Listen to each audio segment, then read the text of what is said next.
찬송 부르겠습니다. 경배 39장입니다.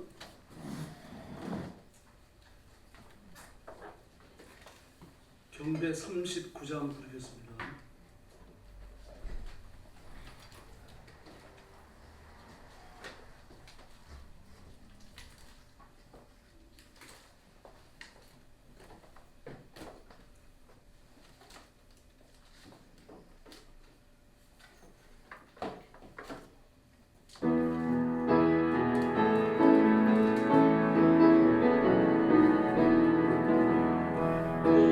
오신 주께 영광 돌리세 하나님의 손에서 그의 거룩한 산에서 더가 높고 아름다워 온 세상의 기쁨 저 목방에 있는 시원산 근방에서 일세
할렐루야.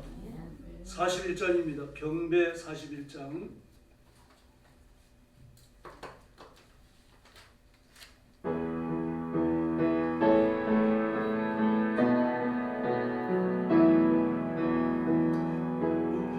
함께 기쁜 찬송하세 세상 모든 사람들의 귓가에 우리 모두 함께 기쁜 찬송하세 세상 모든 사람들의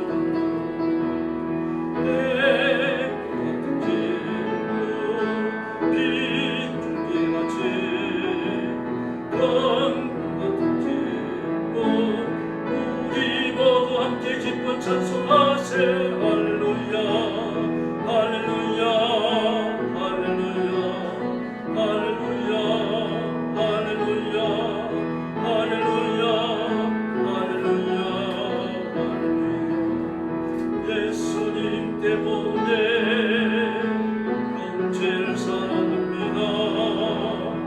예수님 때문에 자매를 사랑합니다. 예수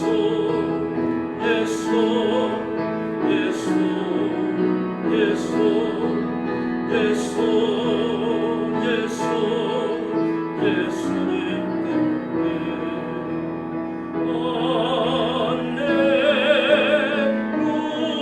할렐루야. 처음부터 우리 모두 함께 기쁜 찬송하세 세상 모든 사람들이 귓가에 우리 모두 함께 기쁜 찬송하세 세상 모든 사람들이 예수 사랑하네 예수 사랑하네 주 사랑하세 그 신을 줘 우리 모두 함께 기쁜 찬송하세 할렐루야 할렐루야 할렐루야 할렐루야 할렐루야 할렐루야 할렐루야 할렐루야 예수님 때문에 형제를 사랑합니다. 예수님 때문에 자매를 사랑합니다. 예수 예수 예수 예수 예수 예수님 때문에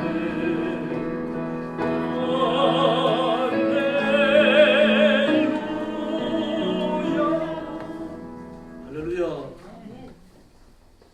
경배 42장 부르겠습니다. 해 뜨는 데부터.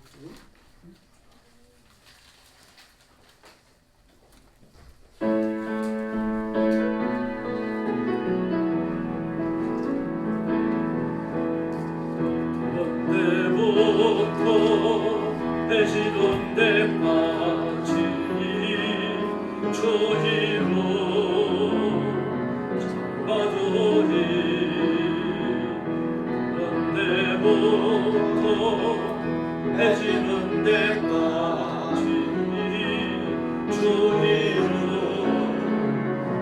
잡아두니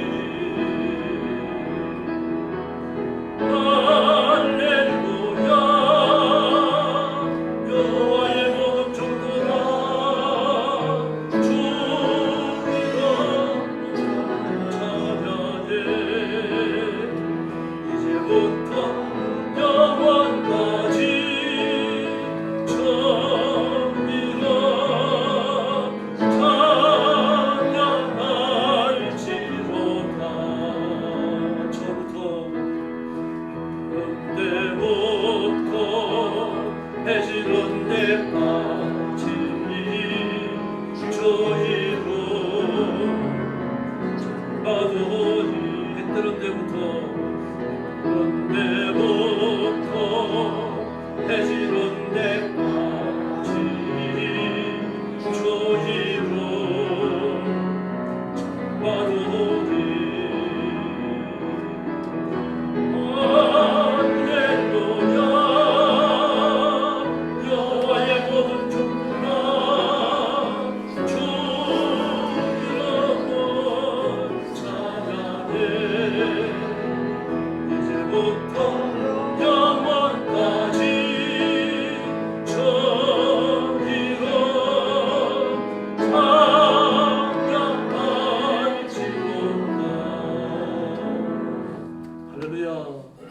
찬송가 539장 드리겠습니다. 찬송가 539장입니다.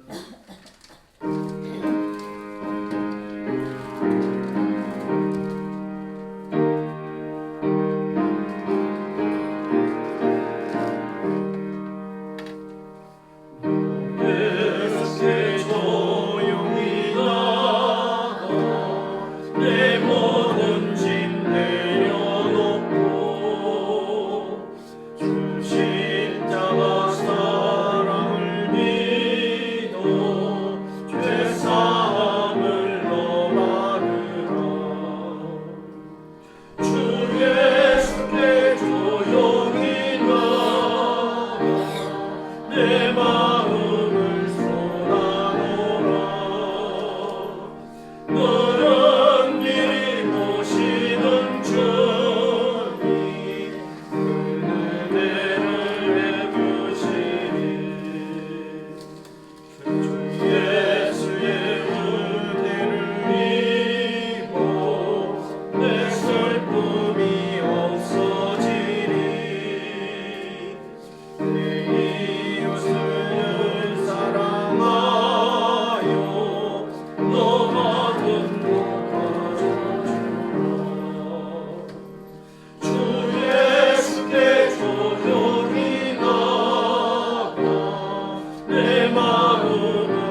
할렐루야. 찬송가 540장 부르겠습니다. 540장입니다.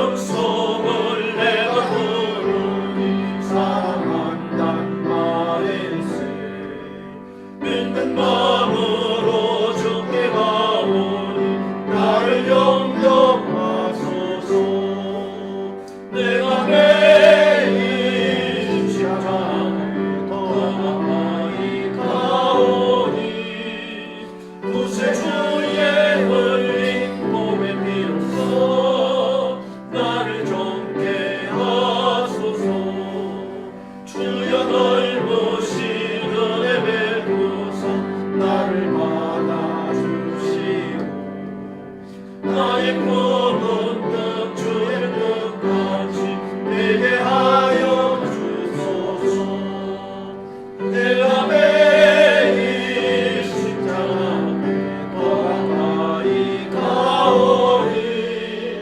구세주의 흘린 몸의 피로써 나를 정케 하소서 주의 보좌로 나아갈 때에 어찌 아니 기쁠까 주의 얼굴을 항상 배우니 더욱 친근합니다 내가 매일 십자가에 더 가까이 가오니 구세주의 흘린 몸의 피로써 나를 정케 하소서 우리 구주의 넓은 사랑을 증명할 자 없으며 주가 주시는 참된 기쁨도 헤아릴 수 없도다 내가 매일 십자가에 더 가까이 가오니 구세주의 흘린 몸의 피로써 나를 정케 하소서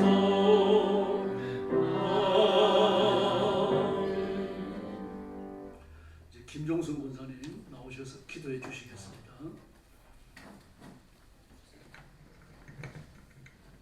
만복의 근원 되시는 하나님 아버지 사랑과 은혜를 감사를 드립니다.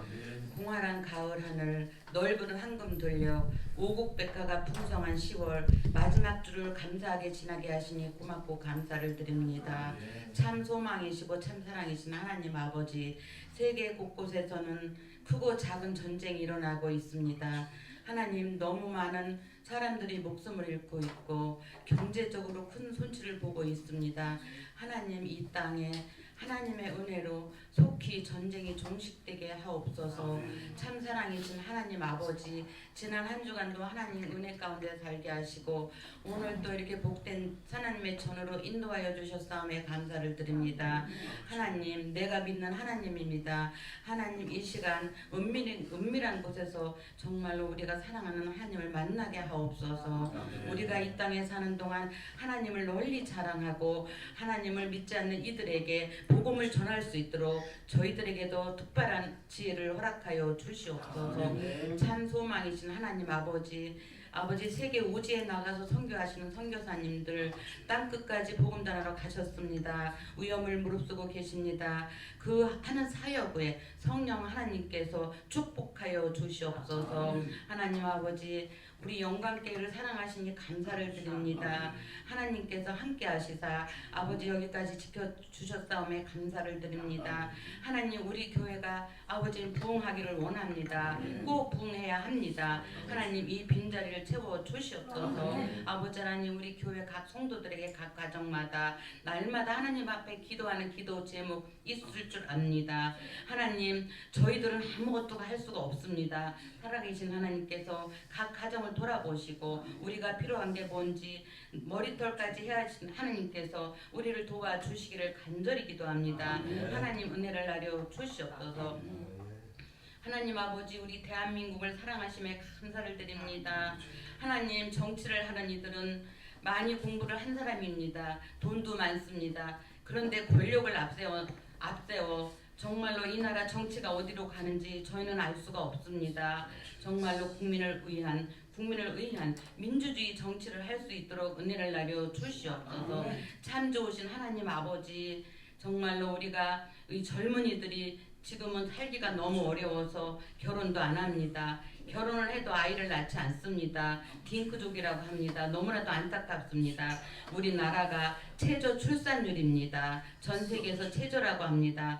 또한 자살률은 세계 1위라고 합니다. 너무나도 안타까운 이 실정에 저희들이 살아가고 있습니다. 하느님이 도와주셔야 됩니다. 젊은이들이 자리를 잡고 젊은이들이 가정을 꾸리고 젊은이들이 아이를 많이 낳아서 이 나라가 부강한 나라로 발전해야 됩니다. 하나님, 우리 대한민국에 각별한 은혜를 내려 주시옵소서. 참 좋으신 하나님 아버지, 이 시간 하나님께서 사랑하시는 우리 목사님 말씀을 대언하실진데 성령 하나님께서 함께 하시고 은혜를 나려 주시옵소서. 하나님, 우리 목사님 목회 일정에 은혜를 베풀어 주시옵시고 우리 목사님과 목사님 가정의 노후의 삶도 하나님께서 함께 하시고 항상 축복하여 주시옵소서. 하나님, 믿음과 성화라는 제목으로 말씀을 전하실진데 아버지, 피차간의 은혜 받게 하시고 무엇보다도 우리가 그 말씀을 만판에 새겨 정말로 하나님 믿는 자로서 이 세상 살아갈 때에 믿지 않는 사람들 본이 되게 하시고 지혜롭게 하시고 우리가 물질의 소득을 얻게 하시고 베풀고 나누는 일에 앞장설 수 있는 저희들 삶이 되게 하옵소서. 참 좋으신 하나님 아버지, 질고로 고통받은 이들의 신음소리를 들어주시고 정말로 찾아가 주셔서 지금 이 시간 만나 주시옵소서. 주의 오른손으로 안수하여 주시옵소서. 그리하여 우리가 이 땅에 사는 동안 또 이 땅에 살면서 예수 믿는 동안 복음을 전할 수 있게 도와주시옵시고 하나님의 사랑으로 정말로 칭찬받게 하옵소서. 성령 하나님께서 이 시간도 함께하여 주실 것을 믿사오며 우리를 죄에서 구원하여 주신 예수님의 이름으로 감사하며 간절히 기도 올리옵나이다. 아멘.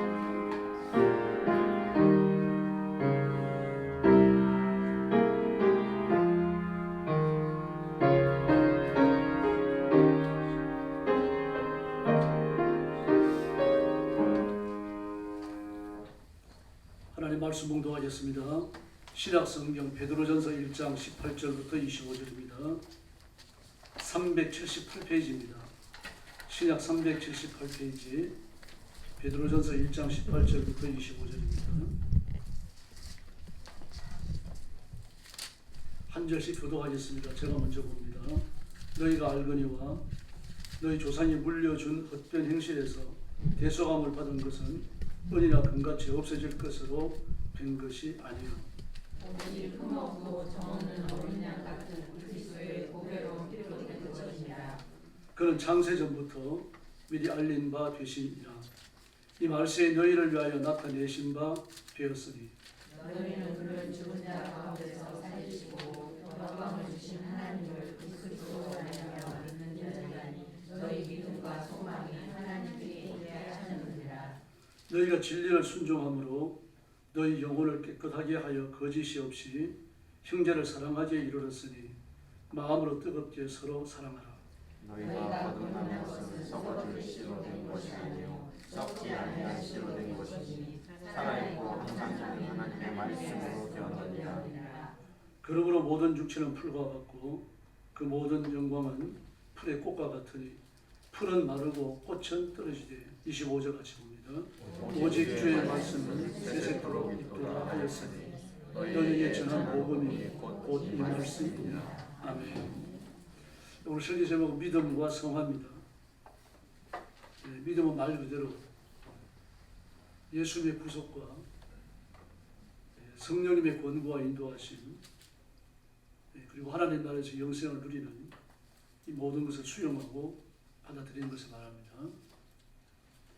그러므로 믿음은 무슨 일의 원인이 아니며 하나님의 기적과 축복에 이르는 수단, 통로가 되는 것입니다. 그 출발점은 예수님의 이름이고 그 목적은 하나님의 나라인 줄로 믿습니다. 그래서 예수 그리스도의 초림, 십자가의 죽으심과 부활하심, 성령님의 오심 바로 이 사건들이 기초입니다. 뿌리가 되는 거죠. 이 중에 하나라도 없으면 아무것도 아닙니다.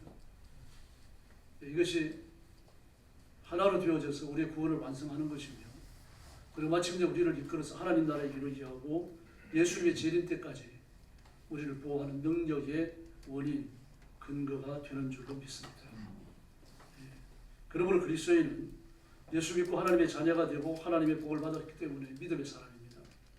믿음으로 구원받았고 믿음으로 복을 받으며 믿음으로 천국에 이르게 되기 때문입니다. 그 믿음을 떠나서는 아무것도 할 수 없는 거죠. 기독교인이 되었다, 하나님의 자녀가 되었다, 거듭났다라고 하는 건 믿음의 사람이 됐다라고 하는 그런 뜻입니다. 그래서 18절 말씀에 보니까 너희가 알지만 우리 조상이 물려준 헛된 행실에서 그렇게 말합니다. 우리 조상들이 물려준 헛된 행실에서 대속받은 것은 금이나 은으로 된 것이 아니라 예수님의 이름으로 된 것이다. 이 베드로의 글이라고 하는 걸 기억하셔야 됩니다. 이 베드로 사도께는 좀 미안합니다만 이분 무식한 분이에요. 무식한 것이 얼마나 그 소문이 많이 났든지 예루살렘까지 알려져 있었어요. 그래서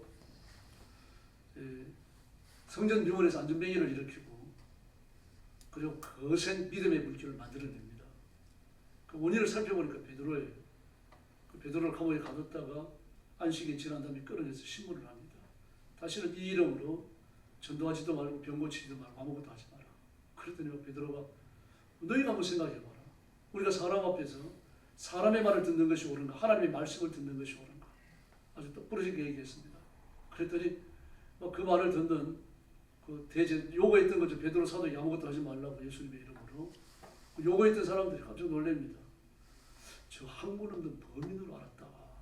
놀랬다는 이야기입니다. 학문 없는 범인. 범인은 범죄자라는 말이 아니고 보통 사람이라는 얘기입니다. 학문 없는. 그러니까 베드로가 배우지 못했다는 것은 예루살렘까지 소문이 나 있었죠. 지금은 좀 더 낫습니다만 요즘은 그래도 그 배 타면서 일하는 일용직 근로자들은 뭐 많이 공부할 필요가 없습니다. 이 배를 사든지 배를 조종하든지 그런 사람들은 되게 선주가 선장까지 하죠. 그런 사람들은 수산대학을 나오거나 그래가지고 기기장치에 대해서, 전자장비에 대해서, 디지털 장비에 대해서 많이 알아야 돼요. 안 그러면은 장비를 호급장비를 싣고 있으면서도 바닷속을 못 읽어요. 그 전부 다 지식이거든요. 그러나 좀 험한 일 하는 사람들은 그렇게 많이 공부할 필요는 없습니다. 지금도 그런데 뭐 예수님 당시야 말할 것도 없잖아요. 뭐 저희가 어릴 때도 마찬가지입니다. 바닷가에 일하는데 주민등록 요구 안 하고 뭐 등본 같은 것도 요구 안 하고 이름 석장을 올리면 그날은 당장 취직되고 그랬습니다. 그래서 뭐 배 타고 나가서 고기 잡는 게 뭐 지식이나 학문을 필요로 하는 게 아니거든요. 그렇다고 하면 2000년 전에 베드로에 말할 것도 없어요.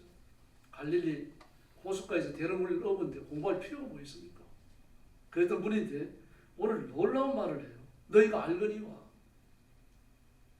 너희 조상이 물려준 헛된 행실에서 대속함을 받은 것은 은이나 금처럼 땅의 것으로 된 것이 아니라 예수님의 이름으로 된 것이다. 입을 막아버립니다. 여기서 너희 조상이 물려준 것은 그랬습니다. 물려준 헛된 행실에서 너희 조상이 물려준 헛된 행실. 율법이 아닙니다, 여러분.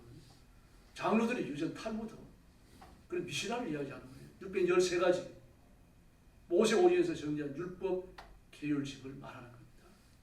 내가 이걸 달달 외우고 있고 이걸 외웠다가 다른 사람에게 가르치고 정리하고 막 다른 사람을 정죄하고 그러는데 너희들이 이것으로 구원받은 게 아니다. 조상들로부터 물려받은 그것은 헛된 것이다 라고 말합니다.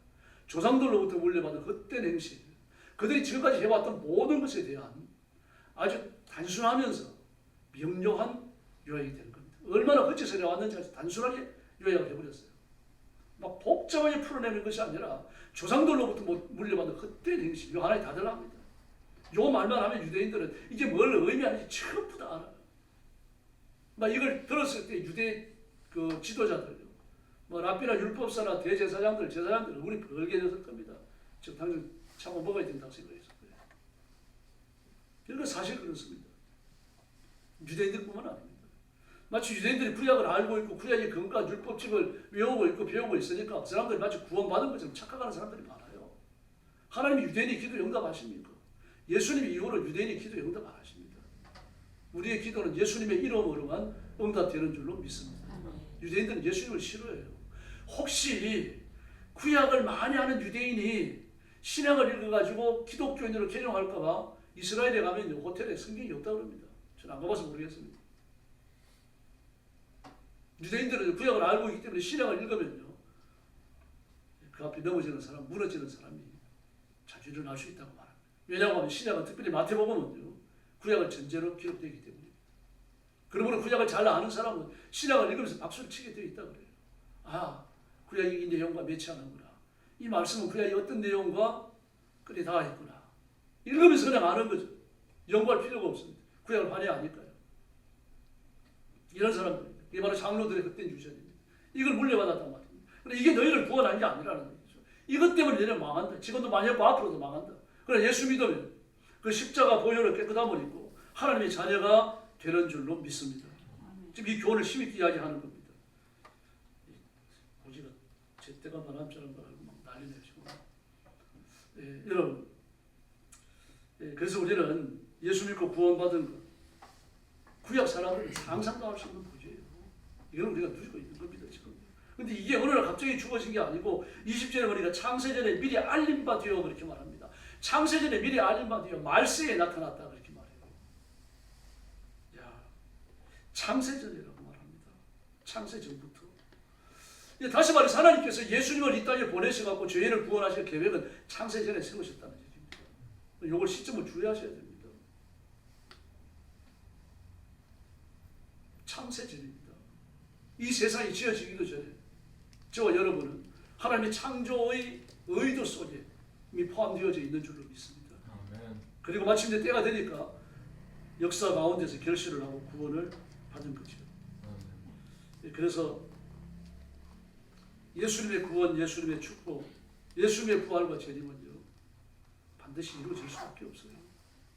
예수님이 진짜이기 때문입니다. 이루어질 수도 있는 게 아니고 이루어질 수밖에 없는 겁니다. 그래서 23절에 보니까 우리가 거듭난 것은 썩어질 씨로 된 것이 아니다. 썩어질 씨도 싹을 낸다는 얘기입니다. 사람이 씨가 그렇지요. 모든 창조물의 씨가 그렇습니다. 싹을 냅니다. 싹을 내지만 못 썩어요. 영원히 사는 육체가 없고 영원히 사는 풀도 없고 동물도 없고 아무것도 없습니다. 그러나 영생하는 씨앗이 예수님이신 줄로 믿습니다. 그 예수님을 영접하면 내 속에 계신 예수님, 내 인생을 장악하신 예수님께서 그 생명으로 내가 살아가도록 복을 주시는 거죠. 그래서 내가 사는 것은 이제 내가 사는 것이 아니요 내 안에 계신 예수 그리스도께서 사신 것이라. 사도께서 그렇게 고백하는 겁니다. 그 걸어간 시이기 때문입니다. 그래서 23절에 보면 항상 있는 하나님의 말씀 그랬습니다. 항상 있는 하나님의 말씀, 예수님과 항상 있는 하나님의 말씀, 기록된 말씀을 동일시해버렸습니다. 이건 계시를 받은 자가 아니면 할 수 있는 말씀이 아닙니다.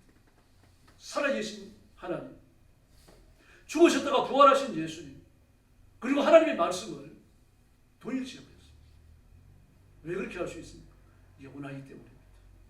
변하지 않기 때문이에요. 사람은 자기 말을 바꿉니다. 예. 조인기 목사님이 살아계실 때 동국대학교에 강의하러 가셨어요.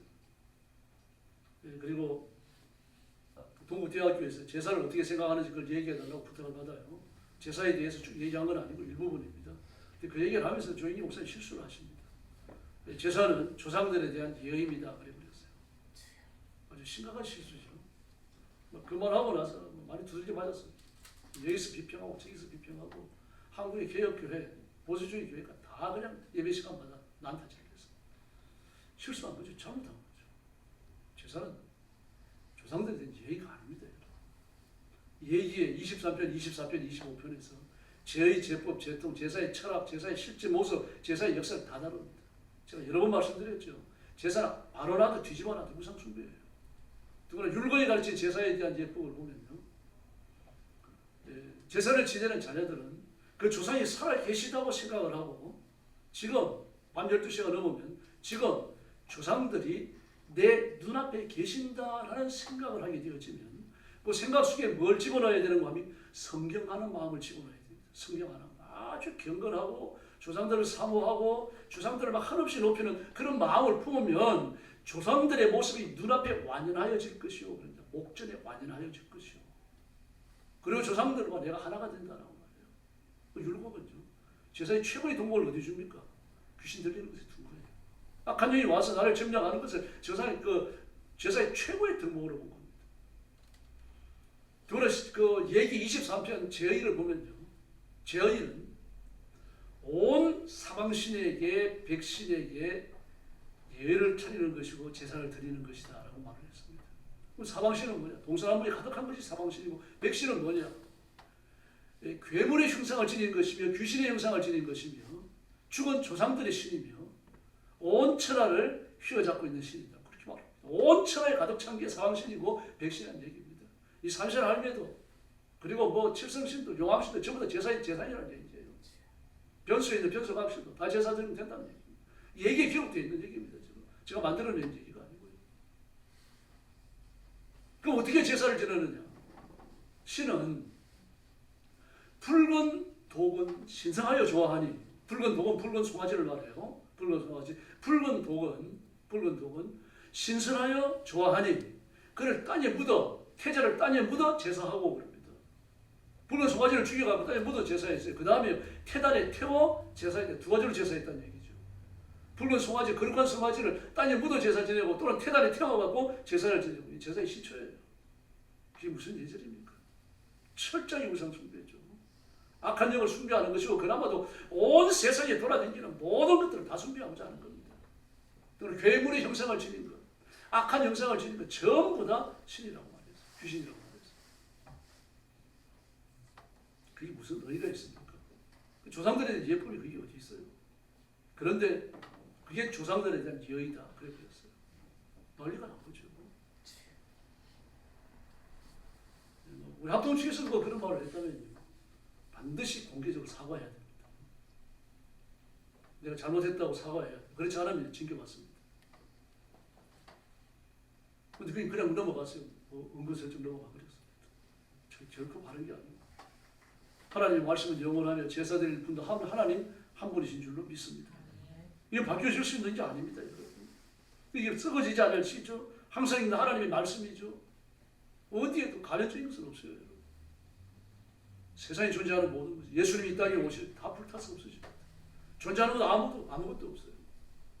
오직 삼위일체 하나님과 예수 믿는 그리스도인들만 변화받은 몸을 입고 천국에 들어갈 줄로 믿습니다. 이 모든 과정 속에 하나님께 순복하는 아주 일관성 있는 자세를 필요로 하는 겁니다.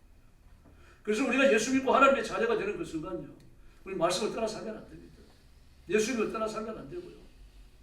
그 해바라기 아시죠? 저도 막 어려서 해바라기 심고 그랬었는데요. 해바라기가 물 밑에서 자라나면요, 아침이 되면 수려에 있던 고기를 반짝 듭니다. 태양만 향하여 서요. 울고요. 태양이 지나가는 고기로 따라도옵니다. 따라도다 태양이 지면은 또 고기를 숙여요. 그리스도인이 그래야 합니다. 우리 의식, 우리 생각, 우리가 살아가는 모든 삶의 내용 속에 예수님이 계셔야 할 줄로 믿습니다. 간절한 마음으로 예수님을 바라봐야 돼요. 다른 게 없습니다. 그래서 우리가 쉬지 않고 기도할 수 있는 이유가 거기 있는 거죠. 24시간 중얼중얼 부르시라는 얘기가 아닙니다. 하나님을 향하는 간절한 마음을 가지라는 얘기예요. 길 걸어가다가도 뭐 회개할 마음을 주시면 걸어가면서 기도하세요. 회개하세요. 그 간절한 마음을 놓치지 마시고요. 또 어떻게 충분 기도를 해야 하는 마음이 생깁니다. 우리나라가 이런데 대통령이 회개하고 예수 믿어야 되겠다 그러면 그 간절한 마음을 붙들고 걸어가면서 기도하셔요. 또 간절한 마음을 가지고 일하시고요. 우리 민족이 변화받아야 되는데 하나님 내 백성들을 연해 주십시오. 꼭 손에 대해서 기도하지 않더라도요, 그런 간절한 마음이 기도인 줄로 믿습니다. 이제 썩지 않을 하나님의 씨입니다. 예수 믿지 않는 사람이 이렇게 살아갑니까? 거듭나기 전에 이거 안 했다고 고민하는 사람이 있습니까? 그럼 믿음으로 성숙하게 되어지면요, 예수님의 뒤를 따르게 되면 이런 삶이 그냥 나옵니다. 입에서 그냥 떨어져요. 아이고, 하나님 큰일 났네요. 하나님 우리 민족 어떻게 해요? 이런 극제스러운 마음들이 나옵니다. 그래서 인간이 육신을 가지고 무엇을 하더라도 그건 풀과 같은 것이고 풀의 꽃과 같은 것입니다. 그러나 보편적인 인간은 절망에 휩싸여요. 아무리 많은 돈을 가졌더라도 보잘것없습니다. 별거 아닙니다. 그걸로 뭐 대상하는 것도 아니고 그걸로 뭐 주거장천 잘 사는 것도 아니고요. 막 이번에 무슨 국회에 나가가 무슨 복귀왕이라고 그랬더니 이름이 복귀왕인지 모르겠어요. 한 행동을 그대로 되짚어가는 게 복귀잖아요. 복귀왕이라고 그래갖고 저는 별명인 줄 알았어요. 진짜 이름이 복귀왕이더라고요. 그 바둑 복귀한다 그러면 둔 바둑을 전부 다 기억하고 있다가 처음부터 똑같이 따라하는 게 바둑 복귀거든요. 근데 그 양반이 심각한 실수를 했죠. 15억 이하에는 세금이 없다. 주택이요. 왜 15억이냐 그러니까 15억까지는 서민주택이라고 볼 수 있지 않느냐. 지금 욕먹고 있어요. 그 사람요. 15억짜리가 서민주택입니까? 현실을 모릅니다. 여러분. 서민들의 삶을 자세히 들여다본 적이 없는 거죠. 다시 말해서 애통하는 사람들, 고통하는 사람들, 괴로워하는 사람들 신음소리를 들어본 적이 없어요. 하나님 그렇지 않습니다. 하나님은 고아와 과부와 나그네 외치는 소리를 들으시는 줄로 믿습니다. 너희가 사꾼을 불러갖고 일을 하고 돈을 주지 않으면 그날 품삯을 주지 않으면 주지 않은 품삯이 하늘을 향하여 소리 지른다고 말했어요. 이런 분이십니다. 그러므로 하나님의 씨앗 썩지 않은 그러한 씨앗이 있는 사람은 하나님처럼 닮아가게 되어 있습니다. 예수님께서 죄를 짊어지고 지원에 버리시는 우리가 너무 불쌍한 거죠. 견딜 수 없이 불쌍하신 겁니다. 그래서 인간의 몸을 입고 이 땅에 오신 거예요. 그런 마음이 우리 속에 깃들게 되어 있습니다. 나를 싫어하는 사람, 나를 미워하는 사람까지도요. 나는 정죄하지 않습니다. 마음에 대립이 있을지라도요. 그러나 이 세상은 탐욕을 가득 차 있습니다. 자살도 강도도 도둑질도 탐욕이죠. 전부 다 돈이고 물질이고 그런 변이하고 이런 것들이 탐욕입니다. 알람과 가르주도 마찬가지죠. 탐욕이 그들 희생으로 몰아가고 결국은 죽음으로 몰아넣습니다. 가족이 됐든 친구가 됐든 말입니다. 그 탐욕이 휩싸이는 순간 원수가 됩니다. 그러나 하나님의 씨앗이 내 속에 거하고 내가 그러한 씨로 새 삶을 살게 되면요. 그 모든 것이 내가 사랑하는 사람, 자비를 베풀어야 할 사람으로 바뀌는 겁니다. 사회적인 지위나 권세를 가진 사람들을 보면 기득권에 빌붙는 사람들이 한둘이 아니죠. 그러다가 망합니다. 우리는 기득권에 빌붙어서 안 되고 예수님 편에 서야 할 줄로 믿습니다. 그래서 우리가 타락한 세상에서 절망과 증오와 저주와 고통으로부터 구원받는 행복한 사람들인 거죠. 그래서 하나님 은혜에 의존하는 겁니다. 우리 편의 노력이나 준비 같은 게 필요치 않아요. 하나님만 바라보면 됩니다. 엎드려 기도하면 돼요. 은혜를 구하면 됩니다. 나머지는요 하나님께서 하십니다. 그게 매우 중요한 겁니다. 그래서 우리가 교회에서 일꾼을 세울 때도 능력을 보지 않아요. 헌금을 얼마나 할 수 있을까? 이런 능력을 안 봅니다. 사회적인 지위나 권세는 없는가? 대학은 어디까지 나왔는가? 능력 안 봅니다. 이 디모데 전서나 디도서나 이 목회 서신들을 보십시오. 일꾼을 뽑을 때 사도행전도 마찬가지죠. 7 집사님을 뽑을 때 능력 보지 않았어요. 뭘 봅니까? 자격을 봅니다. 성령 충만한가? 믿음에 바로 섰는가? 이달의 수설거리의 소리에 귀를 기울이는 사람이 아닌가? 이런 걸 보는 겁니다. 도덕적으로 바른가 봅니다. 한 아내의 남편인가? 바람 피우는 사람 세우지 말라는 얘기죠. 믿음으로 가정을 잘 이끌고 있는 거. 이거 보라는 이야기입니다. 왜 그렇습니까? 자격은요 하루 이틀 만에 만들어지지 않아요. 영적인 성결, 하나님 앞에 복종하는 겸손한 삶, 원수까지라도 가슴에 품는 그런 마음은요 안 생깁니다. 1년에 생기는 게 아니에요. 오랜 시간 훈련을 받아야 됩니다. 그러나 능력은요 오늘 주시면 내일 달라져요. 3년 6개월 동안 예루살렘을 포위해가지고 온 예루살렘 성을 말이죠 도탄에 빠뜨렸잖아요. 막 대소변을 받아 먹고 말 자기 자식을 잡아먹는 차악한 상황이 벌어졌습니다. 히스기야 임금 때요.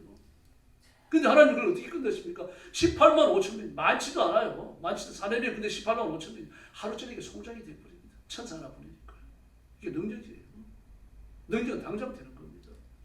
그러나 자격은요 오랜 시간이 필요합니다. 때로는 실수하고 실패하고 따돌림을 당하기도 하고 배신을 당하기도 하고 이러면서 인격의 폭이 넓어지는 거죠. 예수님을 닮아가는 겁니다. 그 성경은요 자격을 중시하지 능력은요 중시하지 않아요. 이 세상 살면서도 마찬가지입니다. 우리는 하나님 앞에 우리 자신을 거룩하게 자꾸 갖고 와야 하는데 그 이유가 예수님을 닮기 위해서입니다. 능력 받기 위해서가 아니에요.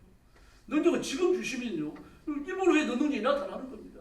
그러나 자격은요 영적인 거룩성은요 일본 후에 변화되지 않아요. 오늘 성령 충만함 받았어도요 돌아서가 욕하는 게 인간입니다. 인간의 약점이 바꾸어지지 않았으니까요. 그래서 성화되지 못하는 거죠. 깨끗해지지 못한 겁니다. 실상 많은 그리스도인들을 보면 천국 갑니다. 천국을 가지만 예수 믿고 교회 다니고 설교 시간에 설교를 들으면서 막 자기 자신을 살펴보고 이런 것들 별로 좋아하지 않습니다. 다 그런 건 아닙니다만 많은 그리스도인들이 그래요. 하나님의 말씀을 들으면 고리타분하게 생각합니다. 말씀 앞에 복종해야 된다, 깨끗해야 된다, 의로워야 된다 이런 설교를 하면 고리타분하다고 생각을 합니다. 그게 고리타분하다면 하나님이 고리타분하신 거죠. 그게 고리타분하다면 저는요 일생 동안요 고리타분한 걸 좋아하며 살겠습니다. 하나님의 말씀이 다죠. 인간의 말초 신경을 자극하는 짜릿한 것 그런 것들 다 합니까? 결코 아니죠.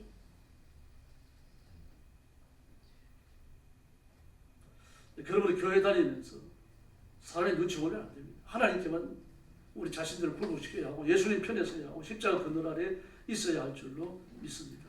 예. 이방인들은 그렇지 않습니다. 능력이 있어야 된다고 생각해요. 능력이 있는 사람이 최고입니다. 예수 믿으면서 복음에 굴복할 줄 모르는 그게 자신의 육신을 신뢰하니까 그렇죠. 내 육신에 신뢰할 수 있는 게 없다라고 생각하면 하나님 앞에 엎드리게 되어 있습니다. 교회에 나오면서도 하나님 말씀 앞에 굴복해야 되겠다. 이거 큰 명제라고 여기지 않아요. 자신이 돈 많이 벌어야 되고 건강해야 되고 이것만이 머릿속을 휘어잡고 있습니다. 능력에 심취해 있죠. 그러나 그 능력은 하나님 나라까지 연결되지 않는다는 걸 아셔야 됩니다. 그러나 변화된 인격과 그리고 성숙한 인격, 예수님의 모습을 닮은 인격은요 하나님 나라에서도 빛을 발하는 줄로 믿습니다. 우리는 분명히 거듭났고 성령님은 내 육신 속에 내주하십니다. 그러므로 죄의 저주와 사단의 권세에서 벗어났어요. 그럼에도 불구하고 우리는 큰 복을 다 못 누립니다. 그 이유는요 육신의 제한 때문입니다. 참 여기 묶이는 거죠. 그래서 영혼과 육신을 대립시켜버려요. 대립시키면 안 됩니다, 여러분. 창세기에서 우리가 우리의 형상을 따라 사람을 만들고 그 사람은 아담입니다. 아담을 만들고라고 말씀하실 때 육신이 아닌 영혼만 하나님의 형상이라는 말이 아니에요. 우리 육신까지 하나님의 형상인 줄로 믿습니다. 아멘 하셨으니까 한번 쳐다보세요. 옆에 있는 분 쳐다보세요. 하나님의 형상이시라고요.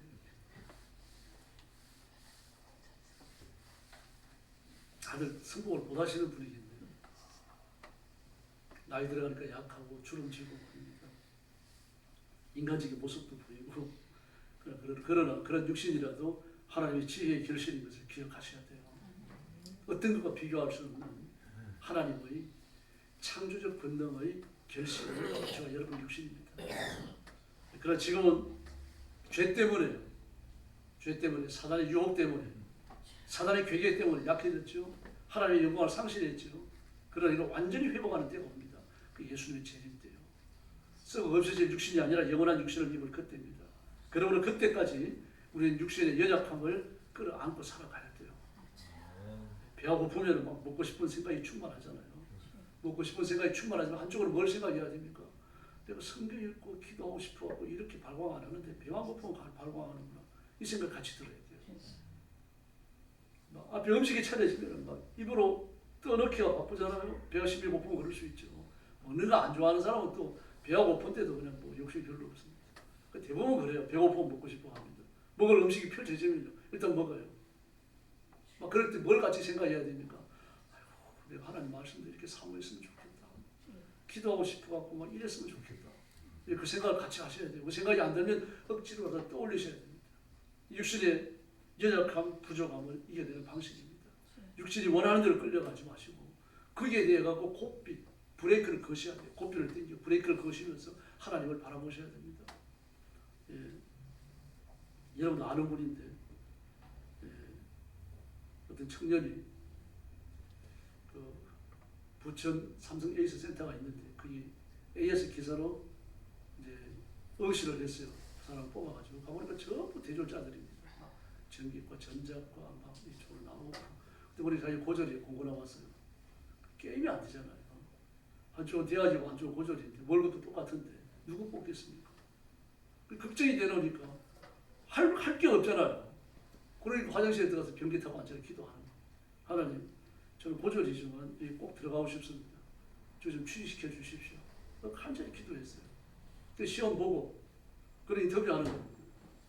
그 인터뷰하면서 자기 소신껏 이야기하는 겁니다. 나는 공고를 다녔다.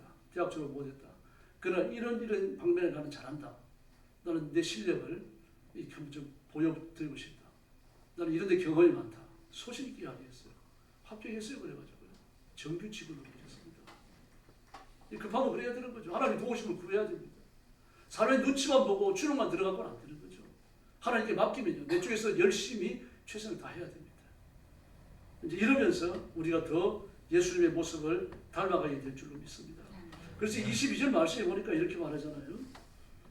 너희가 진리를 순종하고 너희 영혼을 깨끗이 하여 그럽니다. 깨끗이 하여 그랬죠. 깨끗하게 하라는 이 말씀은 한번 씻어내고 끝내라는 얘기가 아니고 깨끗한 걸 쭉 유지하라는 이야기입니다. 그래서 형제를 사랑하는데 어떻게 사랑합니까? 마음으로 뜨겁게 서로 사랑하라 그럽니다. 마음으로 뜨겁게라는 말과 뜨거움을 유지하는 사랑을 하라는 이야기죠. 다시 말해서 우리의 성과 하나님께 대한 순종은 지속적이어야 합니다. 그러나 말씀 앞에 지속적으로 순종한다고 해가지고 우리 육신이 어느 날 갑자기 변해갖고 막 예수님의 마음을 갖고 예수님처럼 바꾸고 그런 건 아니라는 이야기예요. 그래서 우리가 거듭났지만 하나님의 은혜를 구해야 되고 하나님께 소망을 두고 우리 자신을 다독거려야 할 줄로 믿습니다. 근데 문제는 이렇게 잘 성장하다가 성장이 멈춰버립니다. 그때가 언제입니까? 시험을 당할 때입니다. 시험을 또 죄지을 때입니다. 하나님 앞에서 또 사람과의 관계 속에서 죄를 짓고 나면 성장이 멈춥니다.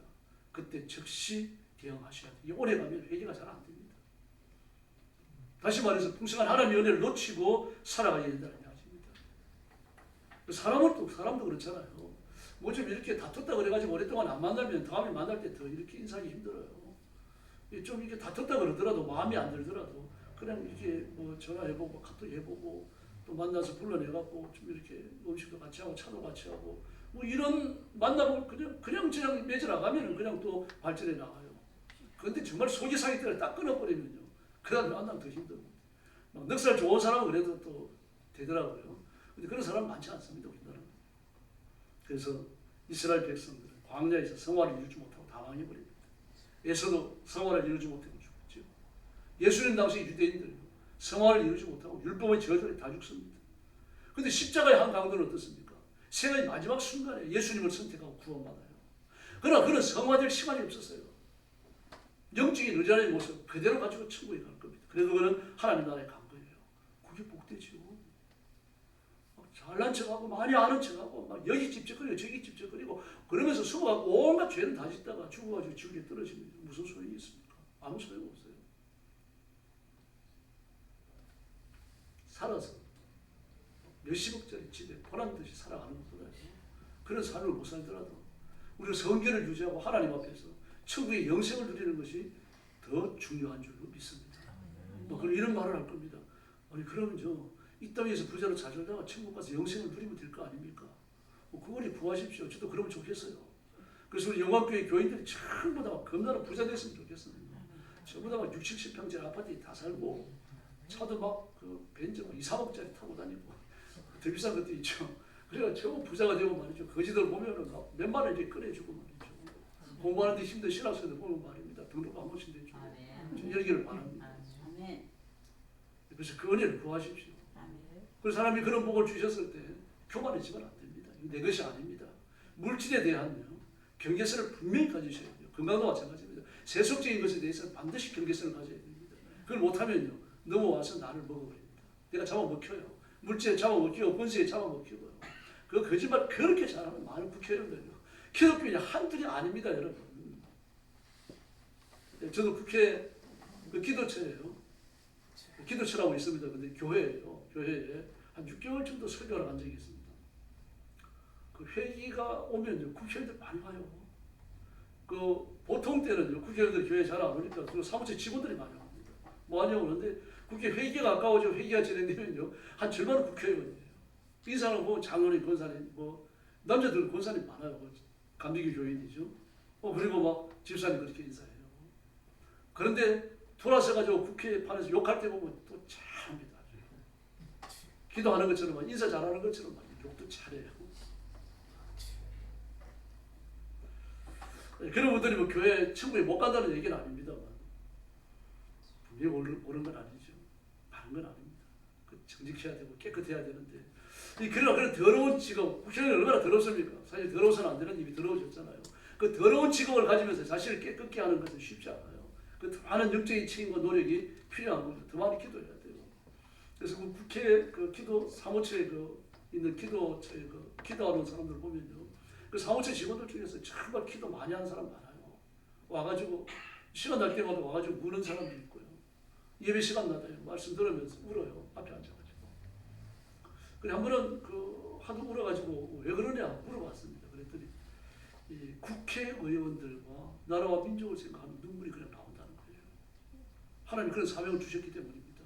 그 사람들은 국회의원과 정치인들 나라와 민족을 끌어안고 무는 게 사명인 사람이에요. 그래서 사명을 준 겁니다.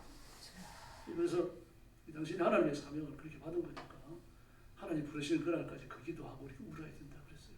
그게 사명입니다. 그 순간은 말씀을 들으면서 정말 나라와 민족이 염려되고 국회의원이 염려돼가지고 우는 거예요. 큰 복이죠. 큰 사명이면서도 큰 복입니다. 국회의원들 중에 우는 사람은 못 봤어요. 근데 있기는 있는 모양입니다. 목사님들 간증을 들어보면 이제 그러면서 성화가 이루어져요.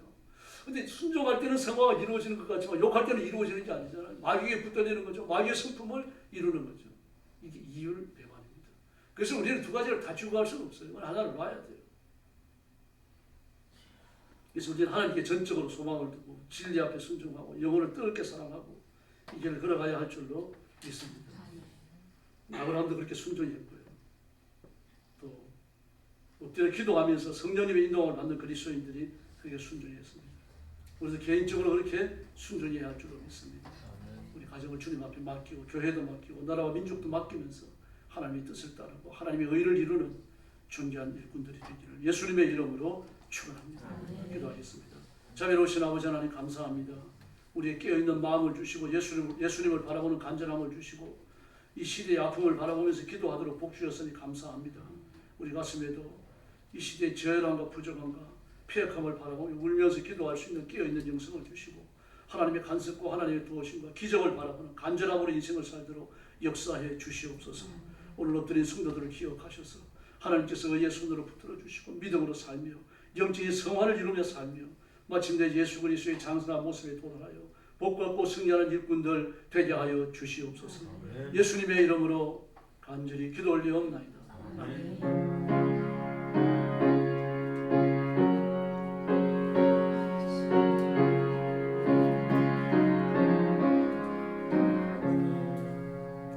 찬송가 538장 부르겠습니다.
평안한 복지에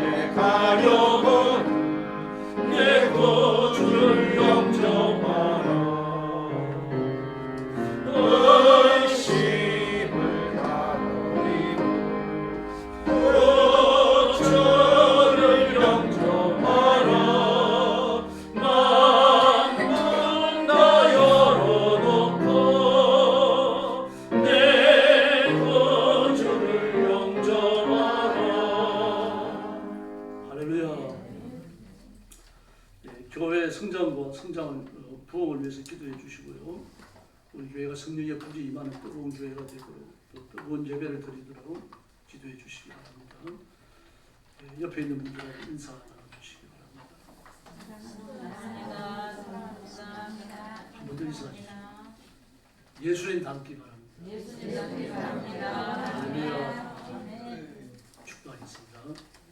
이제는 우리 구주 예수 그리스도의 은혜와 하나님 아버지의 극진하신 사랑과 성령님의 도우심과 인도하심과 교통하심이 주일 오후 예배에 참석하여 하나님께 영광 돌리고 주신 말씀을 따라 믿음으로 살며 성화를 이루며 예수 그리스도의 장성한 분량에 도달하기 원하는 사랑하는 모든 성도들 머리 위에 영원토록 함께 계실지어다.